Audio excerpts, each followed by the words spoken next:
We are up to Mem Amud Aleph. We're learning Lila Nishmas Mindel Maryam Bas Kamen Ruvain. Here we go. So we've been talking about hot water that was heated up before Shabbos, and we saw that although midoraisa there be no issue, Chazal, our sages, came along and they made a decree.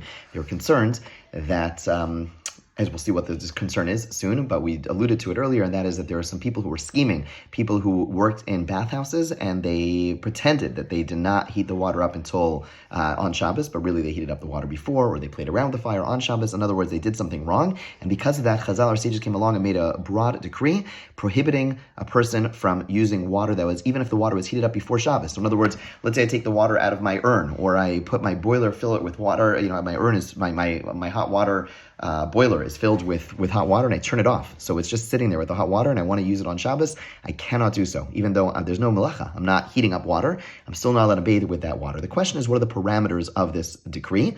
We discussed this a little bit yesterday, discussing cold water, hot water. We saw a number of opinions, and today we're going to discuss, even within the decree against hot water, what are you allowed to wash? Everyone's going to agree, as we're going to see, that you're allowed to use hot water to wash your hands, your feet, your face. So in other words, on Shabbos, if I want to go ahead and wash my face with hot water, I can go to my urn, take some hot water, and wash my face, no problem. Wash my hands, no problem. As we'll see, there's machlokes between Rav and Shmuel if I'm allowed to do more than that or not. So here we go. Itzmar.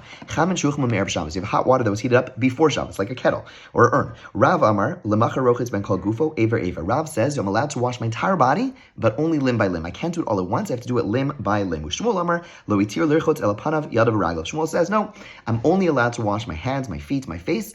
What he means is I can wash parts of my body, but not the entire body, even if I do it limb by limb. Ask the Gemara a question on Rav, who said I can wash the whole body just limb by limb. If you have hot water that was heated up before Shabbos, the Brisa says explicitly the next day, I could wash my face, my hands, my feet, but not my whole body. Do you have to do Rav? This would seem to be a refutation of Rav. The Gemara says no. Rav, local gufa vas achas. When it says, but not the whole body, it doesn't mean not the whole body at all. It just means not the whole body, but I'm allowed at once, but I'm allowed to do it limb by limb. Ask the Gemara, Panav Yadav Raglav Ketani. The Brisa said, I can only wash my hands, my feet, my face. According to Rav, it should have said, I can wash my whole body just limb by limb. So what does it mean? My hand, my face, my face. My hands, my face, my feet. So Ke'ena Panav Yadav Raglav. Rav interprets this to mean that just like when you wash your hands, your feet, your face, you can't do it all at once, right? You can't put your hands on your face and your feet on your face and pour water on those things at once. Obviously, you do those things one at a time. So when the Gemara says you can't wash your whole body, you can wash your hands, your feet, your face, your feet. What it means is you can wash your whole body limb by limb, just like you'd wash your hand, feet, face, meaning one by one, you can't do it all at once. That's how the Gemara that's how Rav gets around that question. Tashma, we have a brisa which basically asks more or less the same question. You cannot use hot water heated before Shabbos unless it is your face, your hand, and your feet. Hachanami, the Gemara answers, no, that's not a question. The same thing. What it means is you're allowed to wash your whole body as long as it's like washing your face, your hands, your feet, meaning limb by limb. Final proof against Rav. Tani Kavas de Shmuel, bring a brisa that is a support for Shmuel. Cham and Shuchum Me'erev Shabbos. You have hot water that was heated up before Shabbos. The Machar Rochitz Ben Panav Yad Ragla. The next day you could wash your face, your hands, your feet. Avalo kol gufo ever. But here it says explicitly, not your entire body, limb by limb. I mean, fine. So that is the disproof to Rav, because it says explicitly you cannot wash your whole body limb by limb. This disproves Rav. The Brisa concludes with an interesting statement. You also, rather, it goes without saying that you cannot use hot water that's heated on Yom Tov to wash your whole body. You can only wash your hands, your face, your feet. Now, the connection between this statement about Yom Tov is a little bit puzzling. Some understand that there's a decree on Yom Tov that is connected to the decree that was made about Shabbos. Others understand this connected to a much broader discussion, a debate between Beis Hillel and Beis Shammai about the following. I'm allowed to cook on Yom Tov. Ochel nefesh. I'm allowed to cook on Yom Tov. The Hillel is of the Beis Hillel is of the opinion that in as much as I'm allowed to cook on Yom Tov for food, any action, any activity that I'm allowed to do for food, I'm also allowed to do that same activity for any other benefit. So, says Hillel, I'm allowed to heat up water to not only to eat, but I'm only allowed to make food or whatever. I'm allowed to heat up water to wash my hands, my feet, and my face. Beis Hillel says, though, I can't wash my whole body. Why can't I wash my whole body? Because he says it's not something which is shavla kol nefesh. It's not something which everyone uses. In other words, not everyone washes their whole body. Now, you have to keep in mind, it's a different world. Back then, people would not wash their body on a daily basis, maybe not even a weekly basis, and therefore, whenever there is anything that is going to be permitted to be done on Yom Tiv, by saying that just like this activity, like food, like eating, could be done, so too I could do other similar, the same activity for a non-food item, for non-food activity. So meaning heating up water, I can allow to do for food, so I can do the same activity for non-food purposes, like bathing. It has to be something which is everyone does. It's universally appreciated. And since bathing your whole body was not something which was universally appreciated back in the day, therefore, Beis Hillel says in the Gemara that you cannot wash your whole body. You can only wash, like our Brisa says over here, your hands, your face, and your feet. Now, there is extensive discussion. It's quite clear that nowadays, most people are bathing, showering, at least once every 2 days, once a day, right? That's normative. That is normal. And therefore, there's a big discussion, and many poskim, well, I shouldn't say many poskim, there are poskim who allow a person to shower on Yom Tiv, because nowadays it is Shava L'Kol.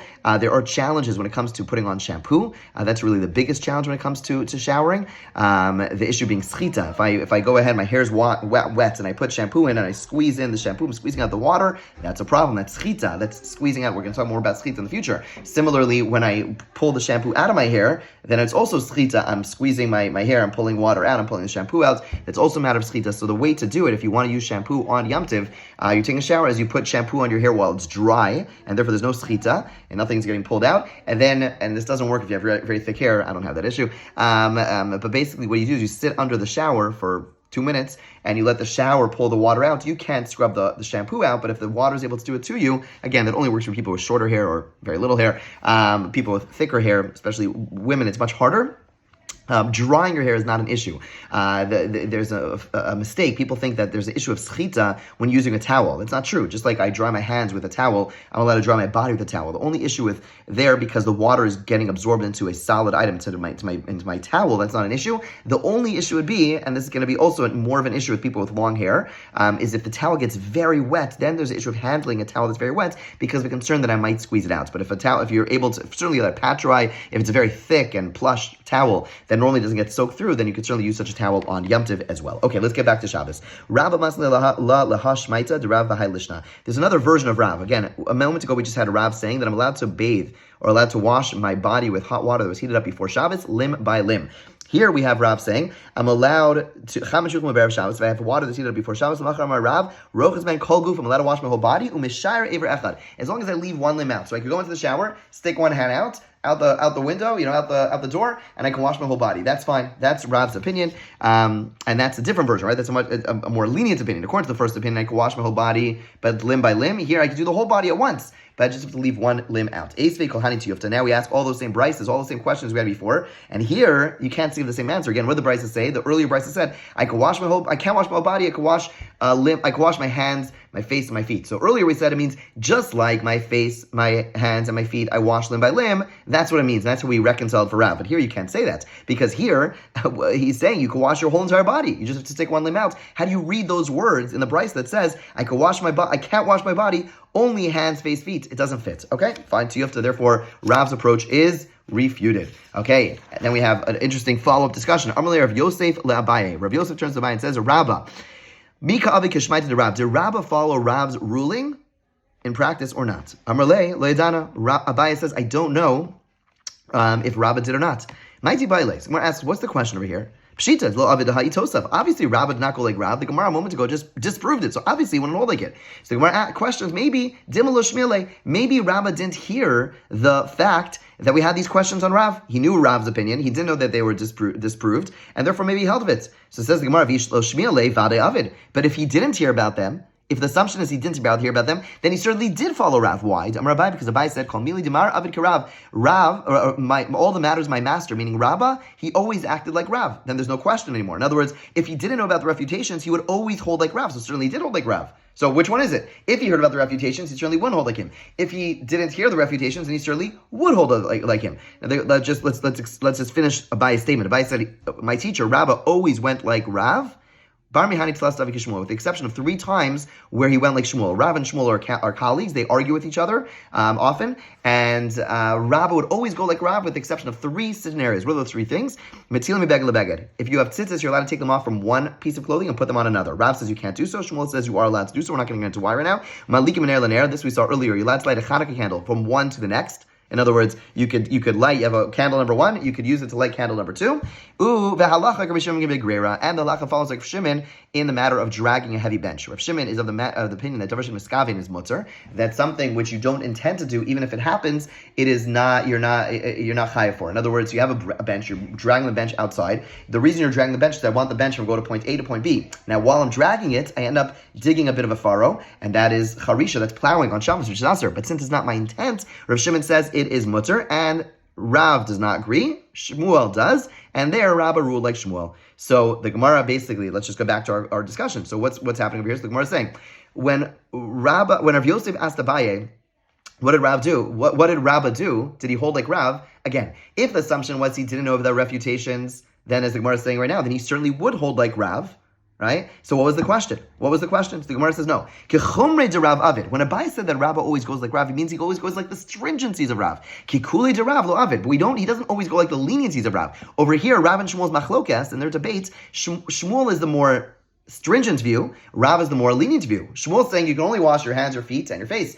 Rav saying you wash your whole body. That's the more lenient view. There, we don't know if Rabbah would go like the opinion of Rav or not, and that's why this question was asked. And that's again, we don't have an answer. I'm a lay loyadan. Again, Abai said I don't know, but now we can at least appreciate the question. The question was, the assumption was that he didn't know that Rav's view was that Rabbah did not know that Rav's view was disproved, and therefore the question was, over here in the leniency of Rav, do you hold like Rav or not? Tana Rabbanan, we have a brisa. Merchach Shpaku Nekam Erev Shabbos. We have a bathhouse. So now we're gonna finally get to the more details, the bathhouse injunction, the bathhouse decree, the limitation where we learned that you're not allowed to use hot water that was heated up before Shabbos. So you have a bathhouse. Their bathhouse is basically the way it worked is you had water, a bowl of water, a pool, and the way they heated it up, they didn't have like coils. What they had was that underground they had fire. They also had vents which allowed some of the heat to go and heat up the water. Okay, that's the basic construct of the bathhouses in the ancient world. So if Pakaku Nekav Erev Shabbos, if the vents were closed before Shabbos, Lamotze Shabbos Rochutz B'Mayad, you're allowed to go in after Shabbos. It obviously wasn't manipulated. It wasn't heated, and you're allowed to go and bathe after Shabbos. Paku Nekav Erev Yom Tov.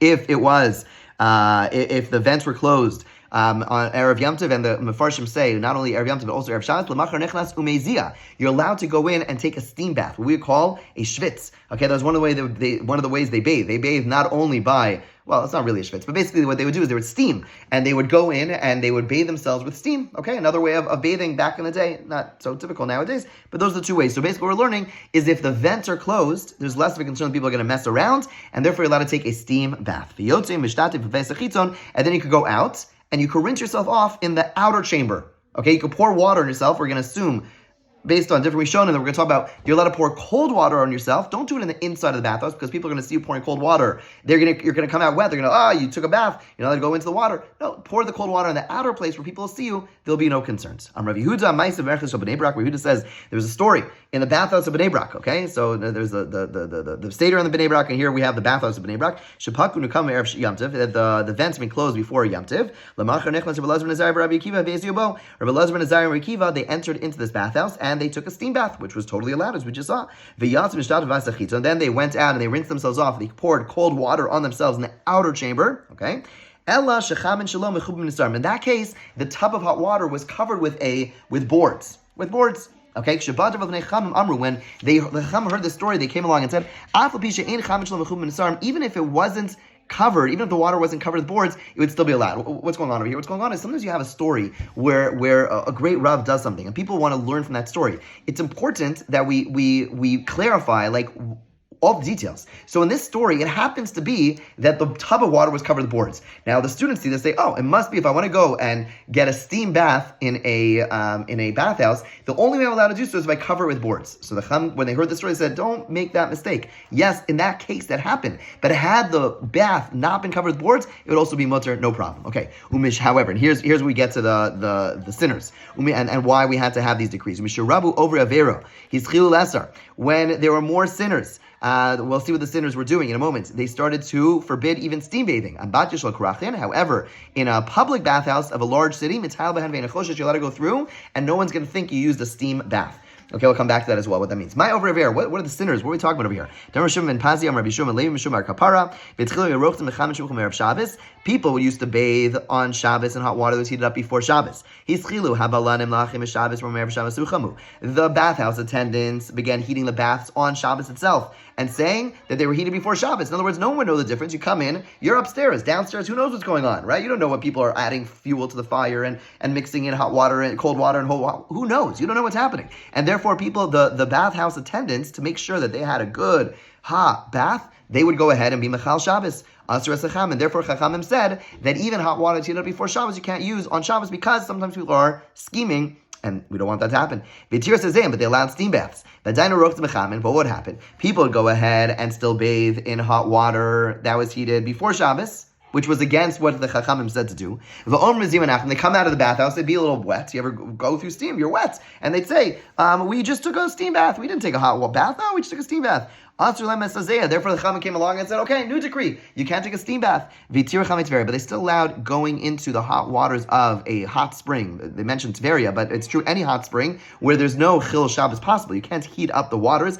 They're hot already. But then what would happen? Still, a bunch of schemers, they would go and take a full-fledged bath where they would heat up the water with a fire, or fire that was heated up before Shabbos, let's say. And they'd say that we bathed in the waters of a spring. The Chachamim came along and they said, the waters of a spring are also asur v'tirlan, but they allowed a person to bathe in cold water. And they saw that this decree against Chametz Tveria, against bathing in water of a spring, people weren't able to hold on to. It's a very interesting thing. So what happens is sometimes when you have a decree, it's not enough for the Chacham to come along and say a decree. You have to see if it actually sticks, right? An example, somewhat of an example, this is the takanas. Remember when there a bunch of years ago, a bunch of big rabbanim came along and said at a wedding you could only have X amount of musicians, X amount of guests, this and that, and it didn't last for at all. It just fell apart. It fell apart. So it was a decree which clearly the congregation, the community was not able to uphold. And so in such cases, it's their responsibility to scale it back. If you're not able to hold on to the decree,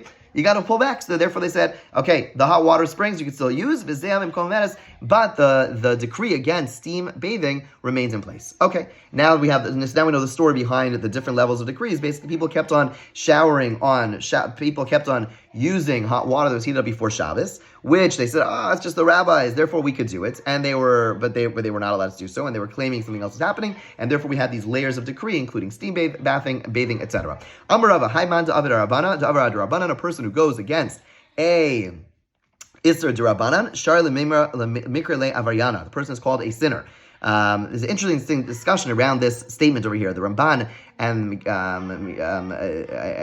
Mefarshim on his Sefer Mitzvos discuss what the ramifications of the statement are, the implications of the statement are, rather. In other words, there's a big discussion about when every time you do a Durabanan, every time you go against the rabbis, you're also really going against the Doraisa or not. Right? So there's a big discussion because the Torah also says you have to listen to Rabbanan. So really, every Durabanan, is it really Doraisa? There's a big discussion. This Gemara, okay, we don't have the time, unfortunately, I can't go into it, but this Gemara is not really, this Gemara is one of the sources that are discussed both as a proof and a counterproof. But the bottom line is that we see that someone who goes against a rabbinic decree is called a sinner. Okay, I'm sorry for not going into it. Come on. Who does this, where do you see this? Kaitana or Tana of Mishnah, because the Mishnah, the Brisa we just saw earlier, spoke about the people who were going, again, they were heating up water before Shabbos. Therefore, there's no Doraisa, and they were then using it, and we call those people sinners. So you see, we're allowed to call those people sinners. One of the practical ramifications for this is that there's a halacha in Lashon Hara. You're not allowed to talk about people. You're not allowed to speak about people doing negative things. But if someone is a continuous sinner, and they're doing something often, they're doing something lahachtis, they're doing something deliberately, you're allowed to use them as an example of don't be like that person. So the Gemara over here is teaching us not only for Doraisas, not only for biblical averos, but also for rabbinic ones as well. Okay. So the last part of the Brisa we saw said you're allowed to stroll through these big bathhouses, and you don't have to worry about people thinking that you took a steam bath. So keep in mind, back in the day, you have these big bathhouses, and I know this sounds weird, but maybe this person wanted to cut through one of them in order to get from one place to another place, and therefore you're going to walk through. The question is, are you allowed to do so, or do you have to worry about the fact that, A, you're walking through a steam bath, you're going to get steamed simply walking through, and people are going to misunderstand what's happening. So he says, no, there's no problem. Why? Amarava, we'll see. Dafka krachim avak farim lo. Specifically big cities, but not in small towns. Why? The bathhouses in small towns are small. Big cities have big places. Small towns have small things. In the small ones, it's very small, and therefore you walk through it. By definition, you are getting a bath. In the big ones, they're huge. You don't have to stand right by the steam. You walk through it. You won't even get hot. You want to get your glass won't even get steamed over, and that's why it's allowed. You don't have to worry about people making the wrong assumption. People understood. People walk through these things, and you're not really going to be bathing there, and therefore it's permitted. Have a wonderful day.